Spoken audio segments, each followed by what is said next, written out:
Wednesday morning to you, Pelham Road. I'm here with my good friend Gene Holdway. Good morning. He's doing some picking, and we're doing a lot of talking. Gene, when you were a young boy, was it all black and white in those days, or did they have color? Was color had color been invented by then? It had been invented, but not in my neighborhood. It didn't get to North Carolina. It didn't get to North Carolina. All right. So you came in from school, and you have a television to watch. Well, we had a television to watch, but Mama typically had a list of stuff for me and my brother to do when we got in. So we'd take care of all of that stuff and get it done, and then we'd have to sit and have supper. But then we went to the TV. Okay, all right. And what'd you watch?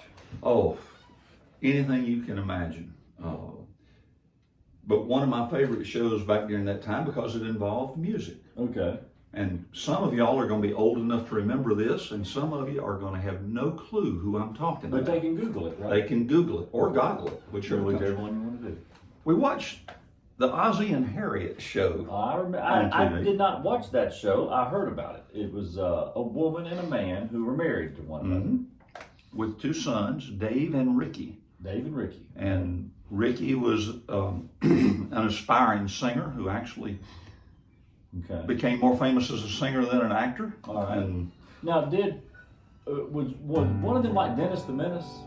Like, a troubled soul? You're getting Ozzie and Harriet confused with Leave It to Beaver. Oh, that's right. I get those two confused. So these were two brothers. So if I call you Wally, don't let it bother you. All right, and the one that became a musician, what was his name? Ricky Nelson. All right, and Ricky Nelson did some music. Mm-hmm. Do you know some of his music? I do. Can you pick one out for us today? I shall, since it's the only Ricky Nelson tune I know. All right, well, y'all sing along.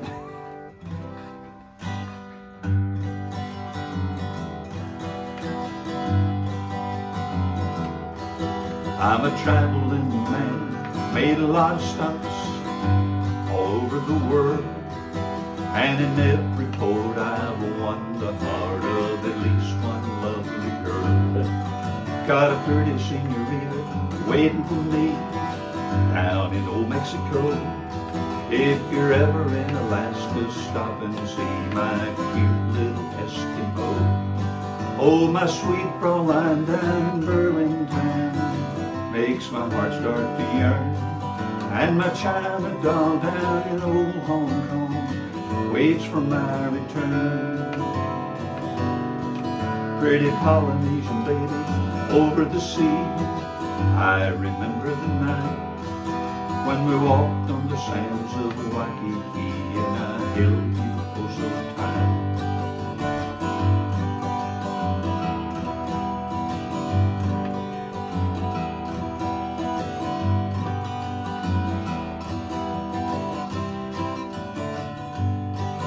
Oh, my sweet Fraulein down in Burlington makes my heart start to yearn.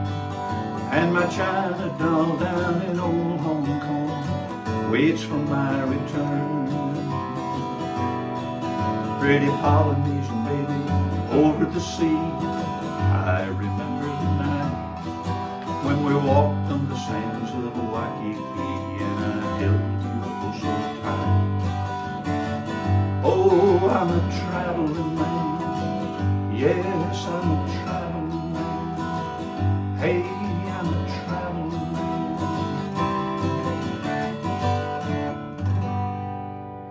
Ricky Nelson. I don't think I've ever heard that song before. Now you have. And trivia about that particular song, I love musical trivia. Yeah, I do too. That song was actually written for a gentleman by the name of Sam Cooke. Oh, really? And it was presented to him in the recording studio, and Sam Cooke said, I don't like it. And he took the lyric sheet for it, threw it in the trash can. Really? The guy who was the session bass player was Ricky Nelson's bass player. So after Sam Cooke had left the studio, he goes to the producer and says, is he going to use that song? And no, he didn't like it. Can I have it? It became Ricky Nelson's first million seller. Wow. It hasn't done quite that well for me. But, did well for him. Yeah, it did well for him. And I like it. I like it too.